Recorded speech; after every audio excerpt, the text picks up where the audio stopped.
नमस्कार दोस्तों। पिछले 2 वीडियोज में हमने ईशावास्य उपनिषद के पहले 2 मंत्रों पर चर्चा की।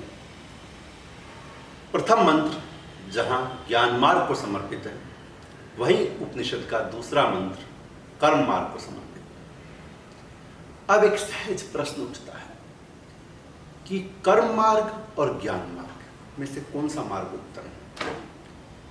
क्या एक मनुष्य को कर्म मार्ग का आचरण करने से ईश्वर की प्राप्ति होगी या फिर ज्ञान मार्ग पर चलने से ईश्वर की प्राप्ति होगी? क्या एक व्यक्ति को साकार सगुण ईश्वर की उपासना करनी चाहिए या फिर निर्गुण ब्रह्म में ध्यान लगाना चाहिए? क्या एक व्यक्ति को असंभूति या प्रकृति की उपासना करनी चाहिए या फिर संभूति अर्थात पुरुष की उपासना करनी चाहिए? क्या एक अज्ञानी को ईश्वर की प्राप्ति हो सकती है या फिर ज्ञानी को ही ईश्वर की प्राप्ति होती है? ईश्वर की प्राप्ति के लिए सही मार्ग कौन सा है? इसी पर विस्तार से चर्चा ईशावास्य उपनिषद के आगे के मंत्रों में की गई है। तो ईशावास्य उपनिषद कहता है, अंधस्तमे ते प्रविशन्ति ये अविद्याम उपासते, कि जो लोग अविद्या की उपासना करते हैं, यानी जो लोग प्रकृति की उपासना करते हैं, जो लोग सगुण की उपासना करते हैं, जो लोग अज्ञानी हैं, वो गहरे अंधकार में प्रवेश करते हैं। अंधस्तमे प्रविशन्ति ये अविद्याम उपासते ततो भूय इव ते तमा ये उ विद्यायाम व्रता। लेकिन इसका अगली पंक्ति ये है, लेकिन जो व्यक्ति ज्ञानी हैं, जो निर्गुण ब्रह्म की उपासना करते हैं, जो असंभूति की उपासना करते हैं, वो उससे भी ज्यादा गहरे अंधकार में प्रवेश करते हैं। यानी एक अज्ञानी व्यक्ति निश्चित रूप से अंधकार में जा रहा है, परंतु ज्ञानी व्यक्ति उससे भी ज्यादा अंधकार में जा रहा है। ऐसा है। और इसी से लेकर 3-4 मंत्रों में लगातार यही है, विद्या अविद्या संभूति असंभूति, कि जो लोग दोनों ही मार्ग अंधकार में ले जाते हैं। ऐसा क्यों? इसका भाव क्या है? उपनिषद के माध्यम से यह समझाया गया है कि जो व्यक्ति अज्ञानी होता है, निश्चित रूप से उसे परमात्मा के परम तत्व का ज्ञान नहीं है। वो अपने सांसारिक कर्मों में लगा रहता है और ये कर्म उसके, ये सांसारिक कर्मों में उसकी ये जो प्रवृत्ति भाव है, निश्चित रूप से उसे अंधकार की तरफ ले जाता है। परंतु जो व्यक्ति ज्ञानी होता है, वो उससे भी ज्यादा गहरे अंधकार में जाता है। ज्ञान मार्ग पे चलने वाला व्यक्ति भी और कहीं अधिक गहरे अंधकार की तरफ से जाता है। क्यों? इसका साधारण सा कारण है कि जो ज्ञानी व्यक्ति होता है, वो ज्ञान के अहंकार में इतना डूब जाता है कि वो सिर्फ ज्ञान देना जानता है, उसका आचरण नहीं करता है। मैंने अपने पहले ही वीडियो में बताया था कि ज्ञान मार्ग का मतलब सिर्फ ईश्वर को जान लेना नहीं है। एक बार आपने ईश्वर को जान लिया, समझ लिया ईश्वर का स्वरूप कैसा है, तो उसके बाद उस पर मनन करना है और फिर निधिध्यासन, उसके अनुसार आचरण करना है। ज्ञानी व्यक्ति की प्रकृति अक्सर यह होती है कि वह अपने ज्ञान के अहंकार में आता है और वह दूसरों को अपने से नीचा समझता है और वो कभी भी कर्म नहीं करता, सिर्फ तर्क करता है। एक उदाहरण के माध्यम से समझाते हैं। मान लीजिए एक अज्ञानी व्यक्ति है, पंडित जी के पास आता है। पंडित जी कहते हैं कि भाई हर शनिवार को कुत्ते को रोटी खिलाया करो। वो अज्ञानी व्यक्ति है, उसमें ज़्यादा दिमाग तर्क नहीं करता। पंडित जी ने कहा, मान लेता है, हर सैटरडे को कुत्ते को रोटी खिलाना शुरू कर देता है। यही चीज़ पंडित जी एक ज्ञानी व्यक्ति को कहते हैं कि भाई हर शनिवार को कुत्ते को रोटी खिलाया करो। ज्ञानी व्यक्ति क्या कहेगा? शनिवार ही क्यों, बुधवार क्यों नहीं, उसमें क्या बुराई है? कुत्ता ही क्यों, गधा क्यों नहीं, उसमें क्या बुराई है? वो सिर्फ तर्क करेगा, वो कर्म नहीं करेगा। उससे बेटर तो वो ज्ञानी है, कम से कम सप्ताह में एक दिन ही सही, किसी एक जीव को ही सही कुछ अच्छा काम कर रहा है। ज्ञानी व्यक्ति अच्छा काम नहीं करता, वो सिर्फ तर्क करता है। अच्छा, इसका भी लॉजिक क्या है कि क्यों एक पर्टिकुलर वार, क्यों पर्टिकुलर जीव का नाम लिया जाता है? सही मायने में हम जीवन में कोई भी काम तभी कर सकते हैं जब हम उसका एक अपना टाइम टेबल बनाएं, उसका एक टाइम फिक्स करते हैं, उसका एक शेड्यूल तय करते हैं, तभी काम हो पाता है। कि आप किसी बच्चे को कहिए कि डेली 2 घंटे पढ़ाया था, वो कभी नहीं पढ़ेगा। आप टाइम फिक्स कर दिए 3 से 5 पढ़ना है तो पढ़ाई हो जाएगी। तो जब तक आप शेड्यूल नहीं बनाएंगे, अगर वही पंडित ये कहता कि सप्ताह में किसी भी एक दिन किसी भी जीव को खाना खिला दिया करो, तो व्यक्ति कभी वो कर्म करेगा ही नहीं। व्यावहारिक सच्चाई यही है। लेकिन उसने टाइम फिक्स कर दिया, सैटरडे को खिलाना है, तो आदमी ध्यान रखे नहीं सैटरडे मुझे करना है। तो शुरुआत करने के लिए एक शेड्यूल बनाना बहुत जरूरी है। हम कोई भी काम करते तो इसलिए हम कुछ भी डे तय करें। इंपॉर्टेंट सैटरडे या वेडनेसडे या कोई और डे नहीं है, इंपॉर्टेंट डॉग या कोई दूसरा जानवर नहीं है। महत्वपूर्ण चीज़ है कि हम किसी दूसरे जीव को भोजन कराएं, किसी भी दिन कराएं। लेकिन जब तक हम कोई शेड्यूल तय नहीं करेंगे अपना, तब तक वो काम हम करा नहीं पाएंगे। ये उसका लॉजिक है। यही वजह है कि जो अज्ञानी व्यक्ति होता है वो तर्क कम करता है, वो कर्म पे ध्यान देता है। वो कर्म कर रहा है, वो कुत्ते को खाना खिला रहा है, और जो किसी ने कहा वो कर रहा है। लेकिन क्या ये मार्ग सही है? नहीं, ये भी सही नहीं है, क्योंकि वो अज्ञानी व्यक्ति अंधविश्वासी है। जो पंडित जी ने कह दिया वो मान लिया बिना ज्ञान के। तो इसीलिए अज्ञानी व्यक्ति वो कर्म करते हुए भी, अच्छा कर्म करते हुए भी अंधकार में जा रहा है।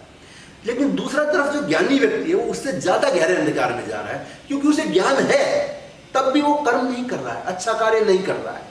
तो उस अज्ञानी से भी ज्यादा पतित हो जाता है, उससे भी ज्यादा गहरे अंधकार में जाता है, और वो ज्ञान के अहंकार में डूबता है। यही वजह है कि ज्ञान मार्ग और कर्म मार्ग, जो दोनों ही मार्ग पर अलग अलग चलते हैं, वो अंततः अंधकार में ही प्रवेश करते हैं। ऐसा उपनिषदों का भाव है। सही मायने में ज्ञान मार्ग की पराकाष्ठा पर पहुंचने के लिए पहले हमें कर्म मार्ग पर चलना जरूरी है। कर्म मार्ग पर चलते हुए ही हम ज्ञान तक जा सकते हैं। सबसे पहले किसी भी चीज का ध्यान लगाने के लिए, कोई कर्म करने के लिए, सबसे पहले हमें एक सहज भाव रास्ता अपनाना होता है। इसीलिए सरगुण और निर्गुण की उपासना की जहां बात करते हैं हम, मूर्ति एक पत्थर है। आप उस पत्थर में पर्टिकुलरली भगवान नहीं है, भगवान तो सब कहीं है, उस पत्थर में भी है, बाकी सब कहीं भी है। लेकिन हमें अपना ध्यान केंद्रित करने के लिए कोई एक बिंदु तो चाहिए, एक भाव तो चाहिए, मन में एक भक्ति का भाव। इसलिए शुरुआत हम किसी मूर्ति से करते हैं। वो आपके इष्ट देव कोई भी हो सकते हैं, गणेश जी, शिव जी, वट एवर इट इज, सब गुण निर्गुण जो भी। महत्वपूर्ण वो मूर्ति या वो मंत्र जो आपको कभी कोई बताता जी ओम नमः शिवाय का जाप करो, ओम नमो भगवते वासुदेवाय का जाप करो, या आपके कोई गुरु जी आपको कोई गुरु मंत्र देते हैं, वो मंत्र इंपॉर्टेंट नहीं है। इंपॉर्टेंट है उस चीज के प्रति आपकी आस्था, उसके प्रति आपका भाव, जिससे कि आप उसमें अपना ध्यान रद्द कर सके। जब आप उस भाव में हो तो आप सारी दुनिया को भूल जाए, आपके दिमाग में सिर्फ ईश्वर हो, चाहे ईश्वर का कोई भी स्वरूप क्यों ना हो। तो शुरुआत में ध्यान लगाने के लिए, ईश्वर में ध्यान केंद्रित करने के लिए ये बहुत जरूरी होता है। आप सीधा निर्विकल्प समाधि में नहीं पहुंच सकते। निर्विकल्प समाधि का रास्ता सविकल्प समाधि से ही जाता है। आपकी कुंडलियां आपको जागृत करनी तो आपको नीचे से ऊपर की तरफ ही जाना पड़ेगा, एक स्टेप बाय स्टेप हमें चलना होता है। तो इसलिए जो व्यक्ति ज्ञानी होता है वो कर्म मार्ग को छोड़ करके सीधा जंप लगाने की कोशिश करता है, जो कि संभव नहीं है। व्यवहारिक सच्चाई ये है कि आपको पहले एक रास्ते से चलना पड़ेगा। तो इसलिए एक निष्काम भाव से कर्म की भावना को आपको लाना पड़ेगा। जो अज्ञानी व्यक्ति होता है वो कर्म अक्सर सकाम कर्म करता है, लेकिन सकाम कर्म से ही धीरे धीरे हम अच्छा कर्म करने की कोशिश करेंगे। चलो ठीक है, हम ईश्वर की कृपा ही चाहते हैं, हमारा कोई आशीर्वाद की अन्य से हम कर्म कर रहे हैं, लेकिन अच्छा काम करने की शुरुआत करते हैं। धीरे धीरे फिर हम उसमें निष्काम भाव लाते हैं, फिर धीरे धीरे हम ज्ञान मार्ग की तरफ चलते हैं, और हम जानते हैं कि ये सब मिथ्या है, वास्तव में वो परम ब्रह्म एक ही है। वो सगुण और निर्गुण के भेद से परे है, वो तो लिंग भेद से ही परे। हम हमेशा ये क्यों कहते हैं कि ईश्वर का जेंडर मेल ही होगा, why it can not be female? ईश्वर स्त्री भी तो हो सकता है। सही मायने में ईश्वर इन सब भेद से परे है, निर्गुण सगुण, साकार निराकार, विद्या अविद्या। इसलिए उस स्टेज पर पहुंचने के लिए ज्ञान और कर्म दोनों का समन्वय जरूरी है। जब तक हम निष्काम कर्म करते हुए, और वो भी ज्ञाता होते हुए भी, ज्ञान होते हुए हम निष्काम कर्म करते हैं, तब उसका फल, अच्छा फल मिलता है। अगर हमें ज्ञान नहीं है, हम सिर्फ अच्छा कर्म कर रहे हैं, तो हमारा अंधविश्वास बन जाता है। और हमें ज्ञान ही है और हम कर्म ही नहीं कर रहे हैं, तो हम अहंकारी और उससे ज्यादा पतित हो जाते हैं। इसलिए ये कहा जाता है कि हमें दोनों मार्ग का समन्वय करना है। इसलिए कहते हैं अविद्याम मृत्युम तीर्थवा विद्या अमृतम अश्नुते, कि अविद्या से मृत्यु को पार करके विद्या से अमृत तत्व को प्राप्त करना है। कर्म के मार्ग से जीवन के बंधनों को काटते हुए ज्ञान मार्ग से ईश्वर को प्राप्त करना है। और इसके बाद एक तीसरा मार्ग बीच में आता है, वो है भक्ति मार्ग। ईशावास्य उपनिषद के ही 15वें मंत्र में कहते हैं ओम क्रतो स्मर, हे मनुष्य तू ओम का जाप कर। ओम इस सृष्टि का प्रथम आद्य अक्षर है, जिसे प्रणव अक्षर कहते हैं। तो हमें उस प्रणव अक्षर का ध्यान रखना है। पहले हम अपना ध्यान केंद्रित साकार चीजों पे करते हैं, मूर्ति पे करते हैं, सगुण पे करते हैं, फिर धीरे धीरे निर्गुण की तरफ जाते हैं, और फिर उससे भी ऊपर एक ओंकार ब्रह्म है, परम ब्रह्म, उसमें जाते हैं, और फिर अंततः पर ब्रह्म में लीन होते हैं। तो ये एक मार्ग है। ज्ञान, भक्ति और कर्म तीनों का जो समन्वय के साथ चलता है वही ईश्वर को प्राप्त करता है। हमारे यहाँ जब कोई मर जाता है तो ईशावास्य उपनिषद का 16वां मंत्र बोला जाता है, अग्ने नये सुपथा राहे वयुनानी देव विश्वानी विद्वान युयोधि अस्मत् जुराणम एनु भूष्ठाम तन में उक्ति विधि। हे परमपिता परमात्मा, मैंने अब तक अपने जीवन में जो भी सत्कर्म, बुरे कर्म मैंने किए हैं, उन सब पापों से मुझे मुक्ति कर। मैं आपके ओंकार का जाप करते हुए आपकी शरण में आया हूं, और मुझे वो सद्मार्ग दिखाइए ताकि मैं उस मार्ग पर चलकर आप तक पहुंच सकूं। तो ये जो मार्ग है, अच्छे सत्कर्म करते हुए भक्ति भाव से ज्ञान मार्ग तक जाना है। ये तीनों का समन्वय ही हमें ईश्वर तक ले जाता है। किसी भी चीज के लिए भक्ति भाव क्यों जरूरी है? हम कोई भी काम करते हैं, चाहे वो कोई भी काम हो, जब तक हमारी उसमें आस्था नहीं होती, जब तक हमारा कंसंट्रेशन नहीं होता, तब तक वो हम काम नहीं कर सकते।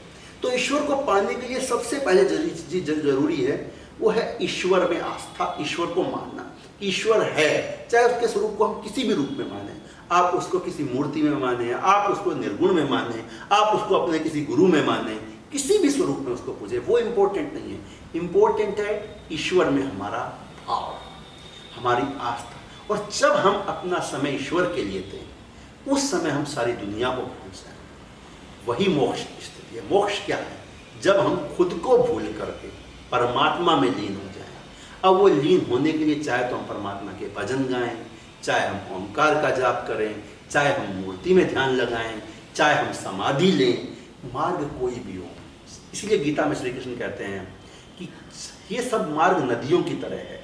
जैसे सभी नदियां अंत में जाके मिलती समुद्र में ही हैं, तो जाना तो परमात्मा के पास ही है, रास्ते अलग अलग हैं। और सही रास्ता वही है जब हम किसी भी दूसरे के मार्ग को नीचा दिखाए बिना अपने मार्ग के माध्यम से अच्छे कर्म करते हुए ज्ञानवान होकर भक्ति भाव से परमात्मा की आराधना करें, तभी हम ईश्वर को प्राप्त कर सकते हैं। और इन तीनों का समन्वय ही हमें ईश्वर तक ले जा सकता है। यही ईशावास्य उपनिषद का भाव है, यही इस उपनिषद का संदेश है। संपूर्ण भारतीय दर्शन शास्त्र का जो सार है, ईशावास्य उपनिषद में इसी रूप में समझाया गया है कि ज्ञान मार्ग, कर्म मार्ग और भक्ति मार्ग, तीनों का समन्वय ही ईश्वर की प्राप्ति करा सकता है। किसी एक अकेले मार्ग पर चलकर आप ईश्वर को प्राप्त नहीं कर सकते। अगर आप किसी एकमात्र मार्ग पर चलेंगे तो निश्चित रूप से आप अंधकार में ही प्रवेश करेंगे, क्योंकि एक दूसरे के सहयोग के बिना ईश्वर की प्राप्ति संभव नहीं। इसी के साथ हम आज की इस चर्चा को विराम देते हैं। अगले वीडियो में हम फिर कोई एक चर्चा करेंगे। आपसे इजाज़त चाहता हूँ। धन्यवाद। ओम।